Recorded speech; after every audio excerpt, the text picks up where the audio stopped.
Diyan ka sa kwarto mo. Tignan mo yung Pilipino nyo. 76, 79, 78, 79. 79 ang pinakakabuoang marka. Hindi ka man lang maka-80. Oh, shit! Eh, alam ko na nga yan. Pinoy na nga ako.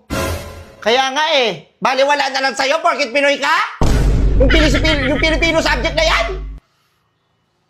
Alam mo dati kung ano grade ko dito? 105, 108, 110. Uy, wala namang ganun eh, weh. Tatulungin ko si Lola. Tanungin mo si lola mo. Tatulungin ko si Tapos ang dami kong medalya. Tapos, ikaw dadali mo sa akin, sakit ng ulo. Susunod na ako, nak. Hindi ko alam kung kanino ka nagmana. Hindi ko napasa yung project dyan, napasa ng ulan. Oh, shit! Bakit napasa ng ulan? Kasi laro kayo ng laro. Wala kayong inato pag kundi laro kayo ng laro.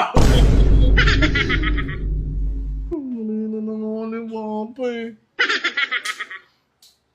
Pagod na ako sa'yo, Bon, ha? Pagod na ako magsabi-sabi sa'yo. Ayusin mo yung tiki-tiki mo sa akin, ha? Kaya na lang na pumunta dun sa may school, sabi ni Papa, pinapunta kayo ng teacher ko. Sasampalin ko yung teacher mo. Ba't ako papapuntahin doon? Dapat ginagawa dito sa bahay. Sige, papunta ako doon. Sa paglinisin mo dito, sa pagsayingin mo, paghugasin mo lahat. Katarantaduhan nyo na yan, ha? Ayaw din ni Papa pumunta, sinong pupunta dun? Yung ninong mo, papuntahin mo yung ninong mo doon. Ayoko dyan, wala akong time sa mga ganyan-ganyan. Kayo, gusto ko kayo, matuto kayong tumayo sa mga paa nyo. Yung hindi mo na kami kailangan. Oh, shit! Di ba? Kahit ikaw lang mag-isa, may bitaw ka. Hindi puro laro kasi ang inaatupag. Puro laro, wala nang ginagawa. Ay, agay. Agay. Mo, agay. Na-high blood ako sa'yo, Bon.